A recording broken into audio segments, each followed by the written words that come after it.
Hey guys, and welcome to our last flipped video lesson of Unit 1. Now today we're going to be performing operations with rational numbers. Now remember what the definition of rational numbers were. They were numbers that could be written as fractions, right? We're going to work some decimals in there too, probably in the practice, but normally decimals aren't nearly as much of a problem for us as fractions are. So operations with fractions there, they don't have to be as scary and as painful as we see over there in the picture is going to end up being, right? Now, there are four main operations we're going to do: addition, subtraction, multiplication, and division. The first two we're going to focus on are addition and subtraction. The nice thing about addition and subtraction is they're really pretty similar. They just change one small detail. So we're going to kind of look at them together here. Now, the key for addition and subtraction is you must have a common denominator to add or subtract our fractions, right? We see in these two fractions, the denominator of both is 3. That's good, and Batman is happy. And trust me, you don't want to make Batman angry. However, in this example here, one denominator is 4, the other is 6. That is not good. We cannot add those fractions or you'll make babies cry. And you don't want to make babies cry, do you? Good, I didn't think so. So, the question is, if we don't have a common denominator, like in our second example, what exactly do we do? And the answer is, we have to find a common multiple of the denominators and change them. So let's take a look at this example here. 8/3 minus 1/6. Now, one easy way to guarantee you will always find a common multiple is to multiply each fraction by 1 in the form using the other denominators. Okay, that might be a little confusing sounding, but essentially what we're going to do is we're going to take the 8/3 and we're going to multiply it by 6/6 because the denominator of the other fraction is 6.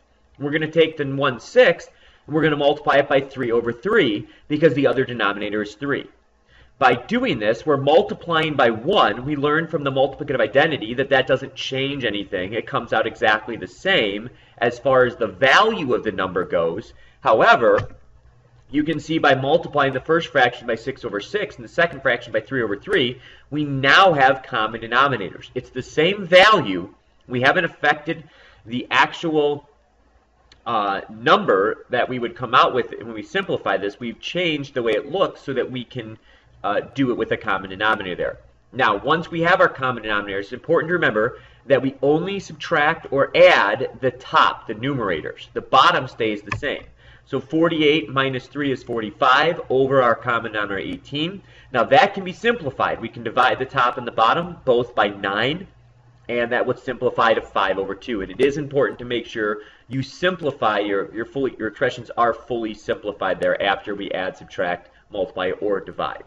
So that's adding and subtracting right there. So let's take a couple examples. I want you to take a few minutes, pause the video, and try and simplify these expressions. Ready? Pause. Okay, welcome back. Let's see how we did. Hopefully you noticed in the first two, we had common denominators. We didn't have to change anything. We just added the top in the first one and subtracted the top in the second one.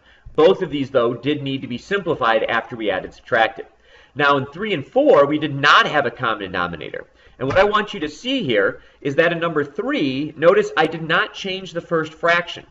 Because if one of the denominators is a multiple of the other, 6 is a multiple of 3, 2 times 3 is 6, you can keep one of them the same and just change the fraction with the smaller denominator.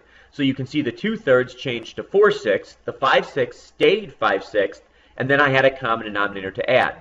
Now in 4 and 10 is not a multiple of 4, so I did have to change both of them. I multiplied the first fraction by 10/10, multiplied the second fraction by 4/4, got my common denominator, subtracted, and simplified there. And again, I know you're probably sick of hearing me say this. If you have any questions on these, please ask in class. Yes, this is a skill that you learned a long time ago. However, from our experience, this is a skill that people have not learned very well. So we want to make sure we're solid with our operations and simplifying our expressions with fractions here. So we've talked about addition and subtraction. Now let's talk about multiplication. The nice thing about multiplication is we don't need common denominators. Now this is something we really do have to remember, though, that we cannot find common denominators with multiplication. Otherwise, we're going to be messing up what we're going to be getting as an answer. No common denominators with multiplication here.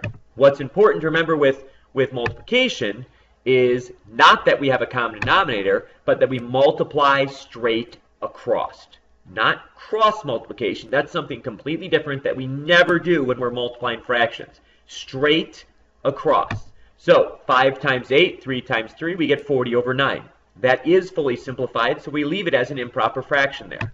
3 times 11, 4 times 6, 33 over 24. That can be simplified. Divide 3 in the top and the bottom to get 11 over 8. So that's multiplication. But what about division? Well, here's the catch. We are never actually going to divide fractions. Dividing fractions is really multiplying by the multiplicative inverse of the second value, of the second number. What does that mean? Well, remember, multiplicative inverse was the reciprocal. So what we're going to do if we're dividing fractions is we're going to take and change the division to multiplication and change the second fraction to its multiplicative inverse, to its reciprocal. So 5/3 divided by 8/3 is going to become 5/3 times 3/8. And at this point, it's just multiplication. Multiply straight across and simplify. Same deal down here with our second example. 3 over 4 divided by 11 over 6 is going to change to 3 over 4 times 6 over 11.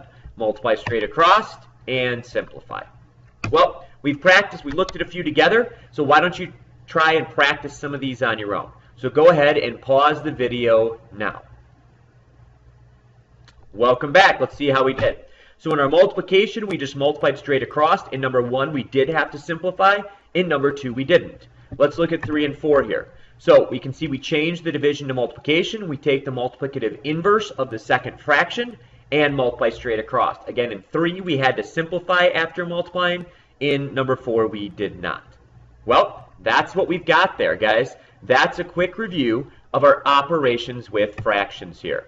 We have reached not only the end of this flipped video lesson, but of Unit 1.